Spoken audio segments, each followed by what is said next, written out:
Okay, this is how to beat Adel, the Dark Sovereign version, without using too many flasks, and to punish him a little more efficiently. Now there is some mistakes, so this isn't perfect, but overall I feel like it's a pretty good example of how to fight him. So he always starts out with this corkscrew attack from the ground.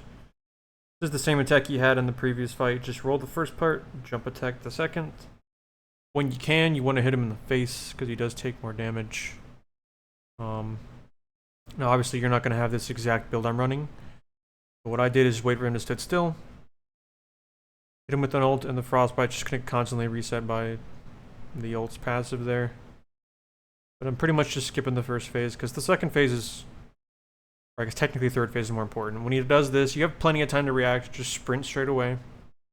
You can see any character can do this. I'm not using Wilder's grappling hook. Now he's going to make the tornado. You want to stay about this distance away because the Spirit Spring will spawn next to you, and you can just use it to get in. And when you actually do this early enough, it's an opening. You can see I can get 2 stomps off here. Probably could have gotten 3. Now he's doing, okay, this is the attack he loves doing. He loves just spamming in this phase. And that is the triple slam. So you can tell when he does it because you're going to hear some lightning and his head's going to slowly rise. You can tell because his head's going to lift up, and you're going to hear some lightning. His head's going to lift up slowly. What he does is as soon as his head hits the ground, you need to roll, and then directly after, pretty much as soon as the roll's over, if you jump, you're just going to automatically dodge the AoE. You just got to buffer it. A second roll will suffice as well, but you probably have to roll a little bit earlier. And this is also, dodging his head slams only applies if you're actually in range of them, because there's a good chance that you won't be, especially if it's in multiplayer. So then you just need to imagine yourself rolling, or just roll anyway, because then the jump timing is automatic. You don't have to think about it. Again, roll, jump, or just double roll, jump. So you can kind of get the timing even if you don't roll. And then this is a good time for a punish. Honestly, I probably could have went for something else, which was spacing, because the AoE doesn't appear like directly behind him, as you saw. Go for a punish, and now he does this dragging and jaw attack. So for these attacks, if you see, he has these purple kind of cloud streaks around him, and for those attacks, you can't strafe them like you used to be able to. Now, I'm not going to say it's impossible. It most definitely is. But these attacks have kind of like a hitbox around him now, like around his body. So whenever he does an attack that sets him away from you, he's always going to come right back at you. So this is a good time to heal if you need to. But here I'm just setting up an attack as he approaches, because he can do a few things. He can either stop and do an attack, or he can run past you while doing either the single or double little chomp that has AoEs on it.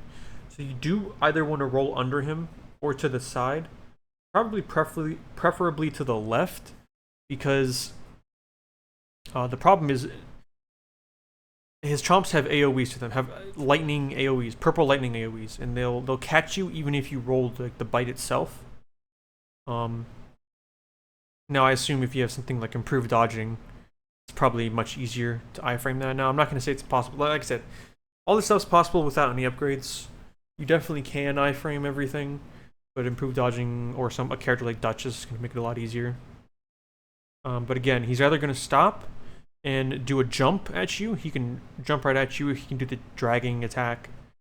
He could try to eat you with the grab. So let's just see what he does. And as you can see, I placed a Hoarfrost Stomp just in his path, and he goes for that little chomp past you that I talked about. That's a nice little opening. And again, he does an attack that makes him go away. Now he's coming back. So he's either going to stop, or he's just going to go past me. This time he stops, and I know he's doing the jump. So how do you dodge the jump? Well, you just roll forward. It's pretty simple. As soon as he leaves the ground, you roll right under him. And again, you can't really strafe it because these little purple streaks are going to hit you. Not that it does a lot of damage, but it does knock you on the ground and kind of prevents you from doing whatever. So right after, he's following up with his double grab. He just basically does 2 half circles in opposite directions. Don't let this catch you. I mean, he always does too when he does this kind of side bite. So just be aware. Roll under him. Perfectly roll through it to get the perfect dodge. And as you can see in this second phase, I'm just kind of staying under him, and I'm really not doing anything super fancy. I mean, I'm just hitting him when I can. Kind of simple, but the key is to get those rolls in, because that's what's going to let you get the hits in. And here I know he's going to start his triple slam, but I'm just an idiot, so I go for it. This is a bad punish. So I'm going to get hit by the first one, but it's okay. This is how you recover. You get hit, it's fine. You just need to know, just don't panic, and you know the second and third one's coming. Here's the second one.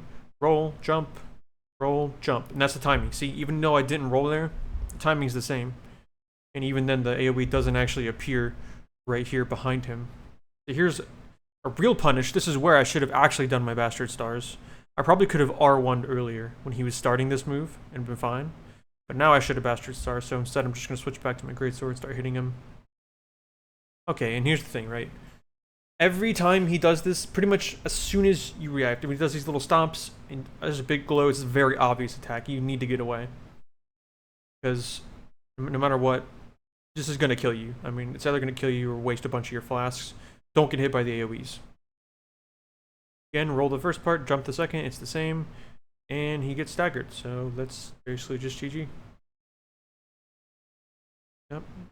Mechanically, pretty simple boss, but that's just the nature of Nightreign. I mean, it's only like 35-minute run, 40-minute run, so it's just a matter of can you learn it fast enough and not die.